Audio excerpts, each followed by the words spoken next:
लोकसभा चुनाव को लेकर पूरे देश में इस समय चर्चाएं जोरों पर हैं और इस समय हम लोग प्रयागराज इलाहाबाद संसदीय क्षेत्र सीट के कुरांव विधानसभा में हैं और यहाँ के जो विधायक हैं राजमणि कौल जी हैं और हम इनसे जानने की कोशिश करेंगे कि इस बार का जो चुनाव है क्या समीकरण बन रहे हैं और यहाँ पे जो प्रत्याशी हैं नीरज त्रिपाठी, उनकी जीत का जो आंकड़ा है वो क्या होगा।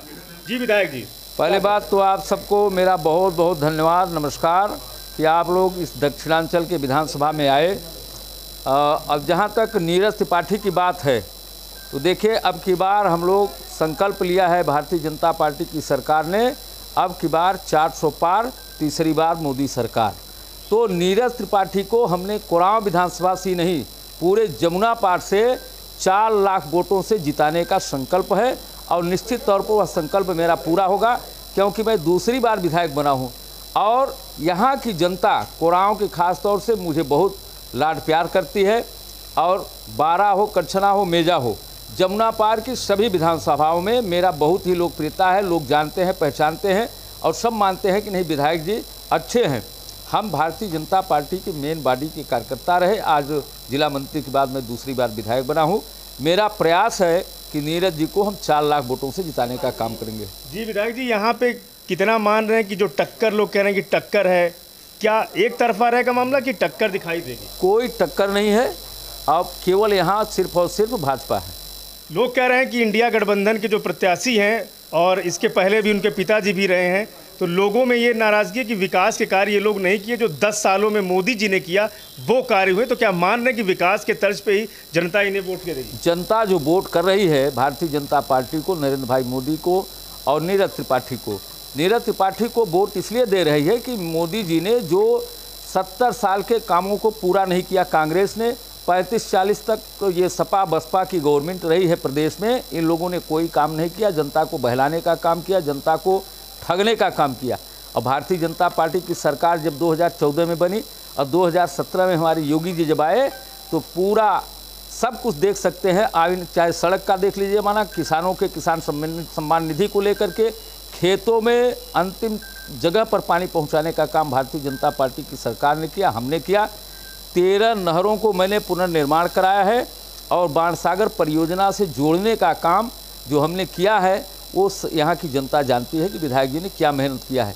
श्रमिकों के लिए हमने अटल आवासीय विद्यालय 73 करोड़ का मैंने अटल आवासीय विद्यालय इसी विधानसभा में बनाया हूँ और दूसरा सत्र उसका चल रहा है, बच्चे आराम से पढ़ रहे हैं।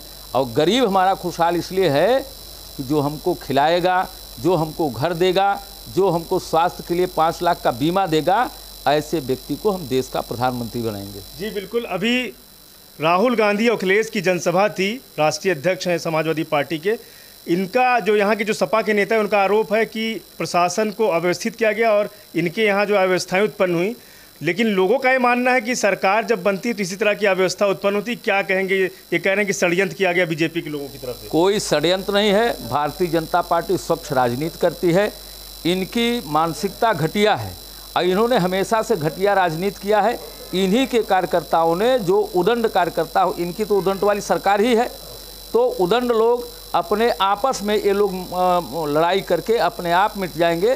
भारतीय जनता पार्टी का टक्कर देने वाला कोई नहीं है, कोई सामने नहीं है। भारतीय जनता पार्टी 100% है कि यहाँ प्रचंड बहुमत के साथ हमारे नीरज त्रिपाठी यहाँ के सांसद होंगे, इसमें कोई दो राय नहीं है। ये कह रहे हैं भीड़ देख करके जो है विपक्ष सत्ता पक्ष के लोगों को खलबली मच गई और वो जनादेश दे रहे हैं इनके फेवर। भीड़ क्या, भीड़ में खलबली मचा दिए वो लोग, उन्हीं के कार्यकर्ताओं ने भीड़ को खदेड़ दिया तो भीड़ आ गई। भीड़ तो भाजपा की है ना, भाजपा के पास वो सारी भीड़ आ गई। इससे जनता और असंतुष्ट हो गई कि जब आज ये मंच पर छीना झपटी कर रहे हैं तो कल ये जीत जाएंगे तो क्या करेंगे। इसलिए सारी यहाँ की जनता, जमुना पार की पूरी जनता, लोकसभा 52 की पूरी जनता वो नीरज त्रिपाठी को वोट करने के लिए आतुर है। अब 25 तारीख को आप देखिए ईवीएम में बंद हो जाएगा, 4 को जब खुलेगा यहाँ का बक्सा तो कुरांव नंबर 1 पर होगा। जी बिल्कुल। तो विधायक जी ने साफ कहा है कि यहाँ के जो लोग हैं, खास तौर से विधायक जी लगे भी हैं और जो सोए हुए वोटर हैं, वोटिंग का परसेंटेज भी कभी डाउन रहता है, तो इनका ये मानना है कि वोटर भी पहुँचेंगे और 25 तारीख को जो यहाँ पे वोटिंग होगी और फिर 4 जून को पता चलेगा कि किसकी सरकार बनेगी। लेकिन विधायक जी कह रहे हैं कि नीरज त्रिपाठी जो इलाहाबाद संसदीय क्षेत्र के जो यहाँ के बीजेपी के प्रत्याशी हैं वो 3 से 4 लाख वोटों से विजयी होंगे। शेष यूपी के लिए प्रयागराज से पवन देव।